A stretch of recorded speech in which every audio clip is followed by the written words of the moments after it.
Bayangkan teman-teman, apabila teman-teman harus menjelaskan sesuatu yang tidak bisa dilihat gitu ya, tidak bisa disentuh, bahkan melanggar logika kita sehari-hari. Ya, teman-teman harus menjelaskan superposisi, entanglement, dan gelombang yang sekaligus partikel. Dan ternyata teman-teman itu hanya dipersenjatai atau hanya cuma slide PowerPoint. Nah, teman-teman, inilah masalah terbesar edukasi kita hari ini. Dari dosen, dari guru, dan pengajar-pengajar lainnya, mereka memiliki konsep yang canggih-canggih, konsep yang susah-susah, konsep semakin dalam, makin abstrak, tapi cara menjelaskannya makin datar. Akibatnya, audiens sempat hilang fokus, ya, gagal paham, dan akhirnya mereka merasa hal-hal yang susah, abstrak, seperti fisika kuantum ini terlalu rumit untuk dimengerti. Nah, teman-teman, padahal ya, masalahnya itu bukan di konsepnya. Masalahnya ada dalam visualisasi. Nah, sekarang teman-teman coba bayangkan kebalikannya. Bagaimana kalau teman-teman dapat melihat superposisi yang bergerak, ya, melihat partikel yang bisa memilih realitasnya sendiri secara real time, melihat dunia kuantum bukan sebagai rumus gitu ya, tapi sebagai pengalaman visual yang hidup. Nah, teman-teman, inilah yang sedang kami bangun, sedang saya bangun di quantummin.id. Hari ini, saya secara resmi memperkenalkan kepada teman-teman semua update terbaru, yaitu kuantum eksplorasi. Sebuah cara baru untuk memahami fisika kuantum lewat visualisasi interaktif dan animasi yang benar-benar menghidupkan konsep abstrak tersebut. Jadi, bukan hanya sekedar belajar, tapi mengalami cara kerja realitas itu sendiri. Dan ini adalah website pendukung untuk channel kesayangan kita, Quantum Min. Yuk, teman-teman, di beberapa menit ke depan, saya coba jelaskan kepada teman-teman semua apa update terbaru terkait Quantum Min dan website kita quantummin.id. Yuk, teman-teman semua, mari kita mulai.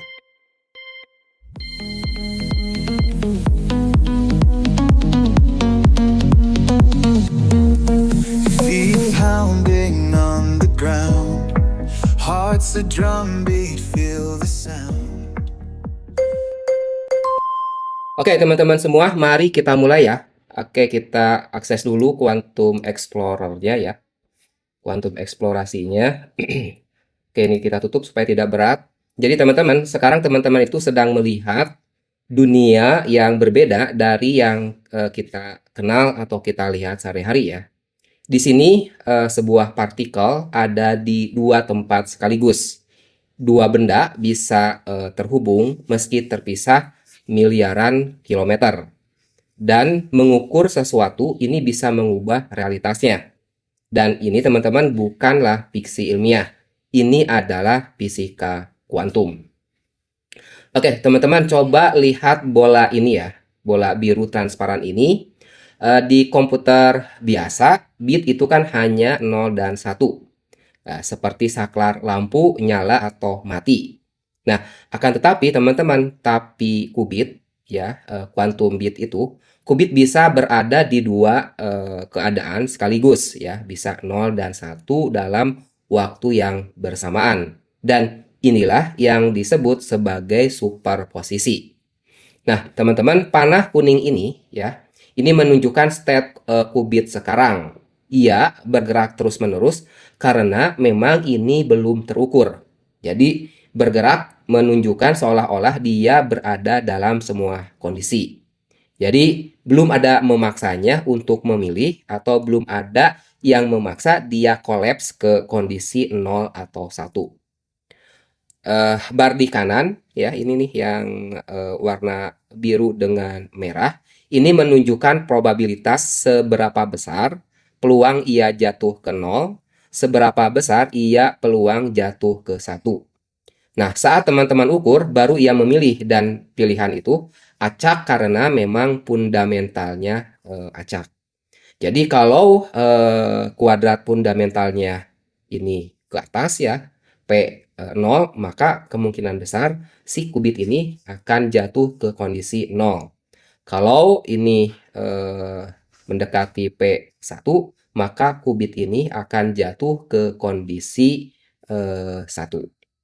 Nah, di sebelah kiri ini ada panel ya, teman-teman. Panel yang membantu kita tooltips lah seperti itu.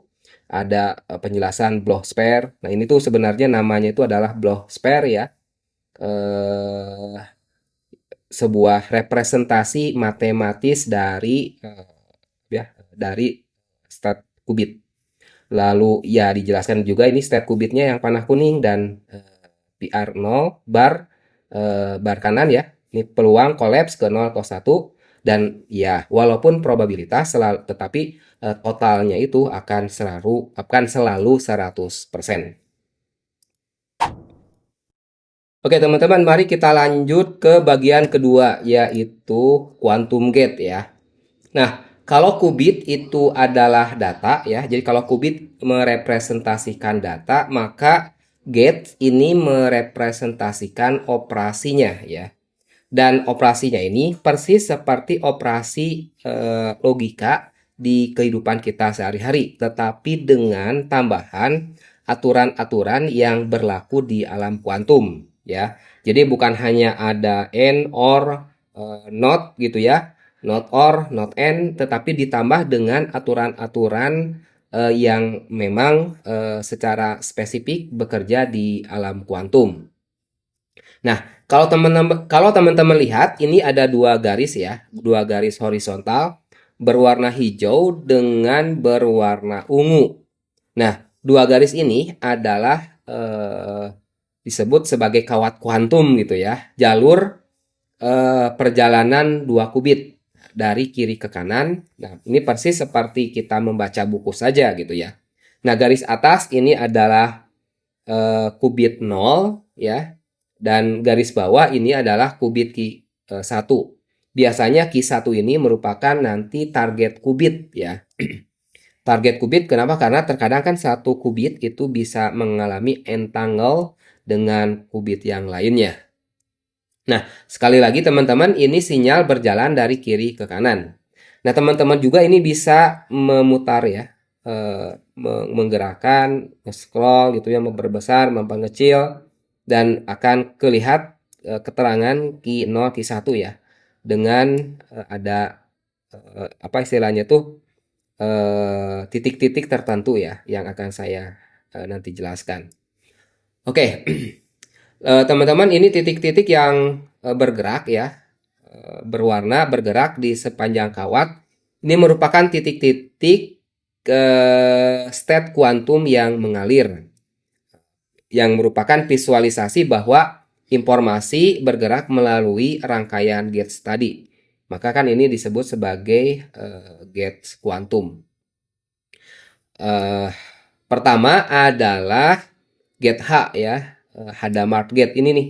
Nah, ini lagi nyala teman-teman.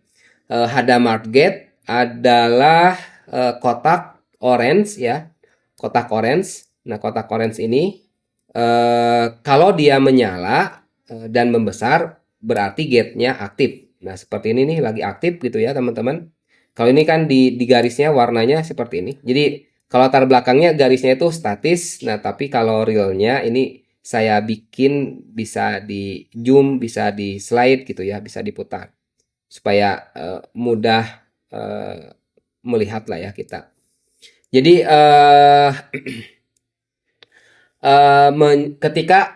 ketika Hadamard gate H itu menyala dan membesar, berarti gate-nya sedang aktif. Nah, gate Hadamard ini akan mengubah qubit dari posisi pasti, posisi kita di dunia nyata, masuk ke alam kuantum ya, seolah-olah seperti itu, dan dia masuk ke kondisi superposisi sempurna.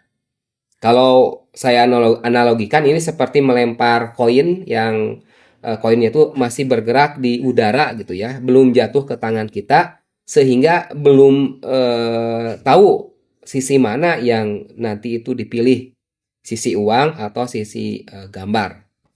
Nah, jadi get H ini akan merubah sebuah state, sebuah qubit masuk ke dalam kondisi superposisi. Nah, selanjutnya adalah kotak merah X menyala. Nah, yang ini nih, yang di bawah ya, yang ada di bagian jalur target. Nah, ini disebut sebagai Pauli X atau flip qubit ya. Namanya flip berarti membalik. Nah, si get X ini bekerja seperti tombol balik ya. 0 jadi 1, 1 jadi 0. Jadi seolah-olah sama seperti not operation di dunia nyata. Nah, tapi bedanya dengan not ini ya, not klasik, si Pauli X ini teman-teman dia reversible. Artinya teman-teman bisa membalik lagi keadaan tanpa kehilangan informasi ya. Artinya dibalik tetapi masih dalam kondisi kuantum seperti itu. Selanjutnya ada kotak hijau ya. Tadi kan merah ya. Paul X kotak hijau. Nah, kotak hijau ini menggambarkan CNOT ya, get CNOT. Di sini nanti kita lihat menyala. Nah, ini lagi menyala ya. CNOT gate. Nah, CNOT gate ini nanti akan terdiri dari apa? Pertama ada titik hijau di atas. Ya, ini kalau digambar ini ada titik hijau di atas bulat, lalu ada lingkaran di bawah dan ada garis penghubung vertikal.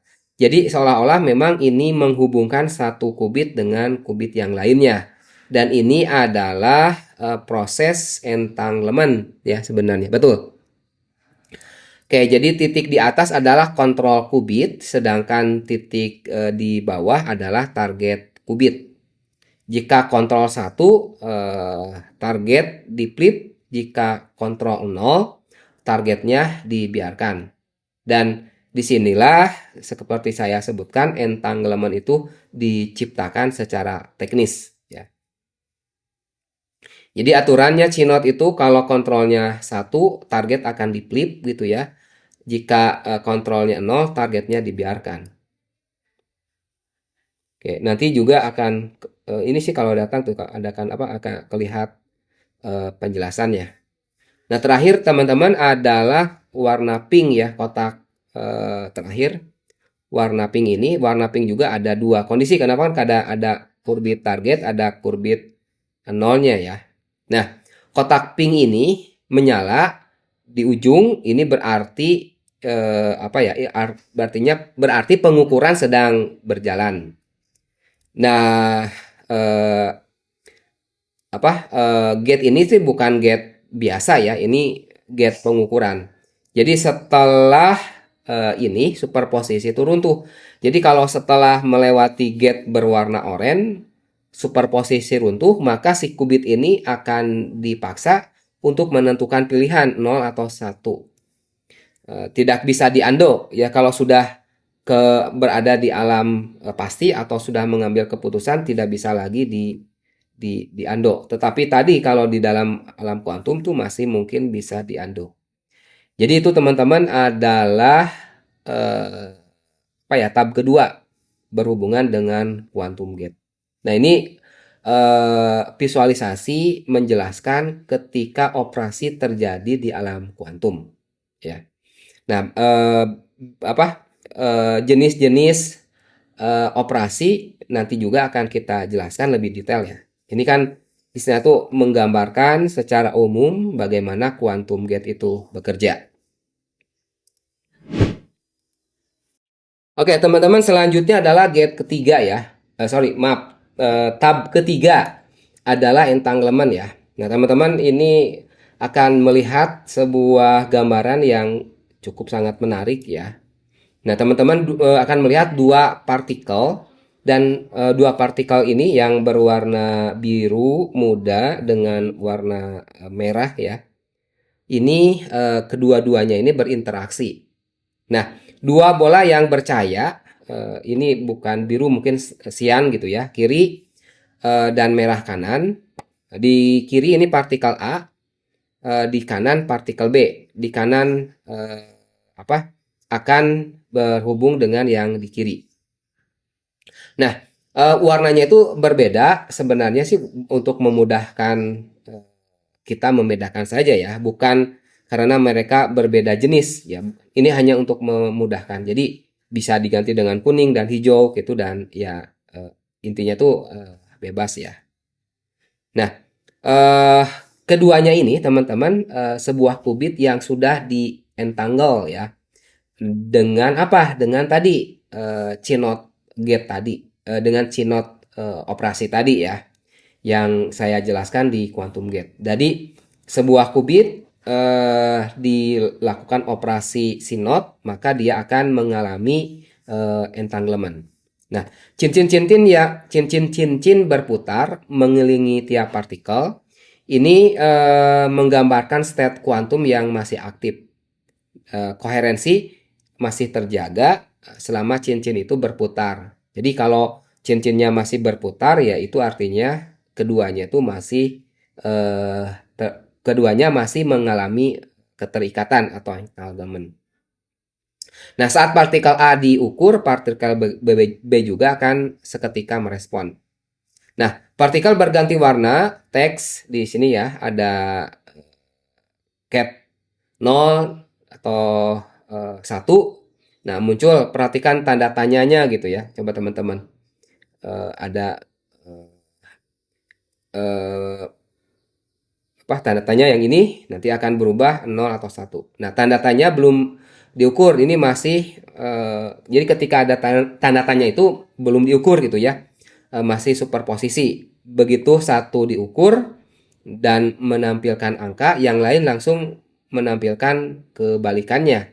Kenapa? Karena di flip tadi ya dengan CNOT ya. Jadi benar-benar akan terjadi sinkronisasi data tanpa delay. Nah, garis ungu berdenyut menghubungkan keduanya. Ini hanya ilustrasi saja ya, teman-teman. Ini garis ungu ini. Nah, ini membantu kita memahami bahwa ini ada hubungan. Lalu ada teks Bell ya, Bell state. Di bawah, Bell state ini adalah nama teknis untuk jenis entanglement, dan ini ditemukan oleh fisikawan John Bell ya. Di salah satu video saya pernah dijelaskan mengenai John Bell ini. Ini yang membuktikan entanglement nyata melalui eksperimen. Jadi ya ini tuh benar-benar bukan teori ya. Teman-teman bisa cek lagi sih di sejarah dari fisika kuantum dan komputer kuantum yang menjelaskan mengenai Bell teorema dan eksperimennya. Oke teman-teman, lanjut ke tab bagian keempat ya. Tadi saya superposisi 1, quantum gate 2, entanglement 3. Kita masuk ke yang keempat, Web's collapse. Dan ini penting ya teman-teman, yang keempat ini. Jadi teman-teman, sebelum diukur, partikel itu tidak punya posisi ya. Ini teman-teman bisa lihat di sini ada banyak titik ya. Jadi grid titik-titik ungu ini beriak, ini seperti gelombang. Nah, setiap titik di grid ini adalah probabilitas posisi partikel. Semakin terang titiknya, ini berarti semakin besar kemungkinan partikel tersebut ada di sana. Nah, gelombang yang beriak ini bukan visualisasi ya teman-teman. Ini tuh merepresentasikan matematika, yaitu fungsi gelombang yang sebenarnya. Jadi ini kayak representasi dari Schrödinger equation ya. Nah, ini 3 dimensi, animasinya lumayan bagus ya teman-teman. Nah, lalu ada titik terang kuning ya tadi. Bentar lihat karena ini belum bisa diatur ya. Ya, titik terang kuning ini muncul, lalu ada shock wave memancar gitu ya. Nah, ini titik kuning ini merupakan posisi yang dipilih saat pengukuran. Jadi kalau dilakukan pengukuran, maka titik kuning tadi muncul. Dan ini bukan prediksi ya. Itu adalah hasil acak yang tidak bisa diprediksi oleh siapapun. Jadi ketika dibiarkan, kondisi realnya tuh seperti ini. si partikel itu bisa ada di mana saja. Nah, tetapi ketika orang ukur, nanti akan muncullah posisi si partikelnya tersebut dengan titik kuningnya tadi. Bahkan tidak bisa diprediksi dengan komputer terbesar sekarang sekalipun ya. Jadi lingkaran shockwave yang memancar ini berarti terjadi runtuhnya fusi gelombang di seluruh ruang. Seketika tidak ada yang tersisa di tempat lain. Jadi ketika diukur munculnya itu terjadi ya di mana saja. Nah, ketika sudah muncul maka semua kondisi yang lain itu hilang dan yang pastinya itu di sana. Nanti ada koordinat yang muncul ya, angka koordinat yang muncul ini posisi pasti hasil pengukuran. Jadi sebelum ini terjadi tidak ada angka. Kenapa? Karena memang posisinya itu belum ada. Dan ini tuh bukan ketidaktahuan kita. Ini karena memang posisinya belum eksis gitu teman-teman. Jadi kan ini tersebar, kita belum tahu ya. Baru setelah diukur saja dia posisinya itu ketahuan. Jadi ketika sebelum diukur mah ya ini tersebar bisa di mana saja. Nah, baru ketika diukur kondisi kuantumnya runtuh dan kita mengetahui ternyata posisinya itu ada di X sama dengan 2 misalkan X sama dengan 3. Jadi itu loh teman-teman fungsi kita memahami wave collapse. Oke teman-teman, selanjutnya adalah quantum tunneling ya. Jadi fenomena menembus sebuah barir ya. Dan ini yang menarik bagi saya ketika dulu belajar mengenai fisika kuantum. Kenapa? Karena alam kuantum itu benar-benar sangat berbeda. Jadi kalau di kehidupan sehari-hari hal-hal yang gini itu nggak mungkin bisa dilewati atau bisa terjadi ya. Jadi ini tuh ada sebuah bagian 1, 2 gitu ya, dipisahkan oleh garis tembok warna merah. Nah, tembok warna merah vertikal ini adalah potensial barir. Ini merupakan dinding energi yang harus dilopati oleh partikel supaya dia bisa bisa masuk dari bagian 1 ke bagian 2 gitu ya. Jadi kalau di dalam partikel itu, energi partikel itu kalau energinya itu masih di bawah energi potensial batasnya, maka dia nggak bisa pindah posisi. Nah, inilah yang berbeda. Kalau di dunia kuantum ada kemungkinan si partikel atau dalam hal ini elektron bisa bertransmisi dari kiri ke kanan walaupun energinya itu di bawah potensial barir. Dan secara perhitungan ini ada sekitar 28% akan terjadi transmisi ya dari kiri ke kanan. Ya, jadi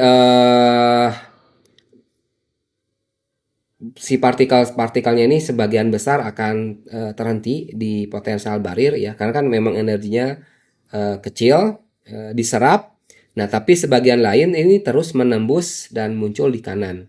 Yang muncul di kanan ini berubah warnanya jadi orange ya, menandai bahwa mereka itu si partikel tersebut berhasil melalui tunnel. Oke, jadi terus angka 26% ini bukan efek sinematik ya, bukan hanya tulisan saya, tetapi ini memang sebuah angka yang dihitung dari formula transmisi kuantum ya. Dan nantilah kita perdalam, ada perdalam matematikanya kenapa muncul angka 28%. Oke teman-teman, selanjutnya adalah tab ke-6 ya, adalah decoherence. Jadi decoherence ini benar-benar musuh dari komputer kuantum ya. Nah teman-teman, di sini ada bola pink ya, yang bolanya ini secara waktu dia berubah ya, berubah warna ataupun berubah ringnya tadi. Di awal kan cincinnya itu ada warna orange. Kita lihat ya ke kondisi awal. Jadi kalau kondisi koherensinya tinggi ya mendekati 100%, maka warnanya orange dan ringnya juga warnanya jelas dan terlihat. Tapi ini bukan berarti real kondisi qubit seperti ini, enggak ya. Ini hanya membantu visualisasi saja. Nah, di sekitar qubit ini ada banyak molekul-molekul dari environment sekitarnya ya. Ini tuh bisa dari apa? Bisa dari foton gitu ya, fonon, molekul-molekul udara, getaran mekanik. Nah, setiap kali mereka ini menyentuh qubit, mereka itu akan mencuri sedikit informasi dari kuantum. Dan proses ini disebut sebagai decoherence. Jadi decoherence ini benar-benar akan mengganggu si qubit ya. Dia akan keluar dari kondisi quantum state-nya. Sehingga kita harus mengontrol kondisi ini. Nah, kalau kondisi ini bisa terkontrol, maka penghitungan, proses, komputasi di alam kuantumnya semakin presisi. Dan disinilah yang membutuhkan harga teknologi yang tinggi ya, harga yang sangat mahal. Ya, salah satunya kan harus menggunakan karyogenik ya, di mana si qubit ini disimpan dalam suhu yang sangat mendekati 0 derajat Kelvin ya, sekitar minus 273 derajat Celcius. Inilah yang membuat mahal, salah satu yang membuat teknologi komputer kuantum itu sangat mahal ya. Walaupun memang ada beberapa pendekatan yang lain ya, yang proses untuk mengamankan koherensi qubitnya agak beda ya. Ini salah satu pendekatan dengan superkonduktor ya. Oke, di beberapa video saya yang dulu mengenai mengenai teknik-teknik untuk menghasilkan chip dari komputer kuantum itu dijelaskan ya. Ada yang dari superkonduktor, ada yang dari pendekatan yang lain ya, cahaya ataupun pendekatan intan. Oke, teman-teman, itu decoherence. Oke, teman-teman, bagian terakhir ya, bagian ketujuh yaitu interferensi kuantum. Nah, ini saya buat visualisasinya berdasarkan percobaan celah sempit ya, dua celah sempit. Jadi ini ada dua celah sempit, lalu ada sumber cahaya dua. Nah, sumber cahaya ini akan mengalami interferensi ya, akan mengalami interaksi satu sama yang lainnya. Nah, ini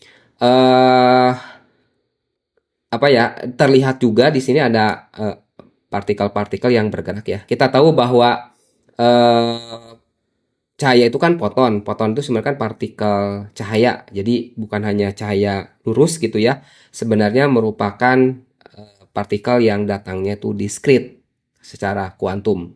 Nah, dua gelombang ini akan bertemu jika fasenya sama, maka amplitudonya kan menguat. Ya, ini seperti dalam penjelasan dua gelombang yang saling bertemu ya. Kalau fasenya sama akan menguat, kalau fasenya berlawanan ini akan menghilangkan atau menghapus, destruktif. Dan inilah teman-teman sebenarnya logika di balik algoritma kuantum.